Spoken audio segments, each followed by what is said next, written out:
कभी सोचा है कि दुनिया में इतनी उथल-पुथल क्यों मची हुई है?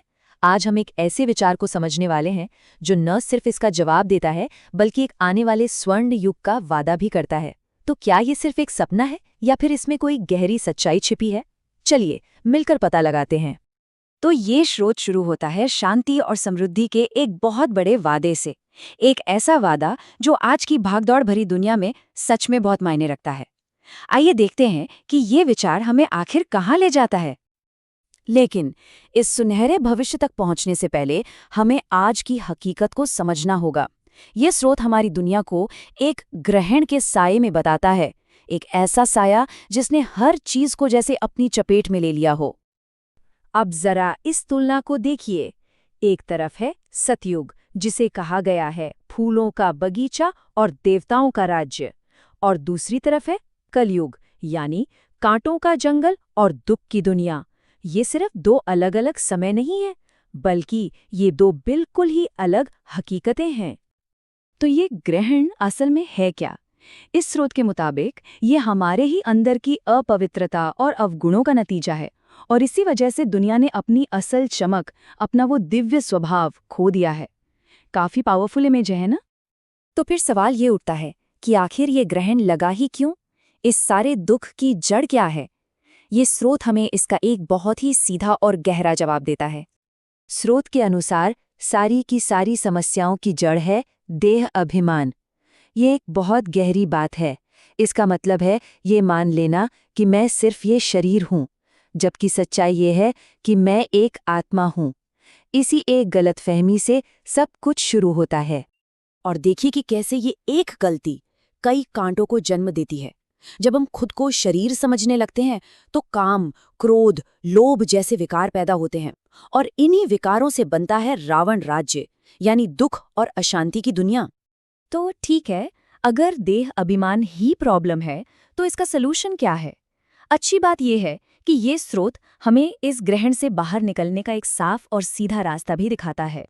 ये रास्ता 3 कदमों का है। पहला, अपने अवगुणों का दान करना, मतलब उन्हें छोड़ देना। दूसरा, खुद को शरीर नहीं आत्मा समझना। और तीसरा, उस एक परमात्मा को लगातार याद करना। इस प्रैक्टिस से जो आध्यात्मिक शक्ति मिलती है उसे ही योग बल कहा गया है। और इस पूरे विचार का जो सार है वो इस एक लाइन में है, दे दान तो छूटे ग्रहण। मतलब जब हम अपने अंदर के विकारों को छोड़ देंगे तभी हमारे जीवन से दुख का ये ग्रहण हटेगा। कितनी सीधी और गहरी बात है। और जब कोई इस रास्ते पर चलता है तो फिर इनाम क्या मिलता है? इनाम है स्वर्ण युग की वापसी। एक ऐसी दुनिया जहां दुख का नामो निशान तक नहीं है। इसे कहते हैं 16 कला संपूर्ण की अवस्था, यानी पूरी तरह से पवित्र और गुणवान हो जाना।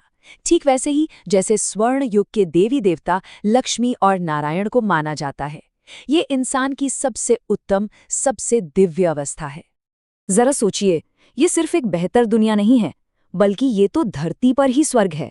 एक ऐसी जगह जहां कोई दुख नहीं, कोई बीमारी नहीं और कोई अकाल मृत्यु भी नहीं।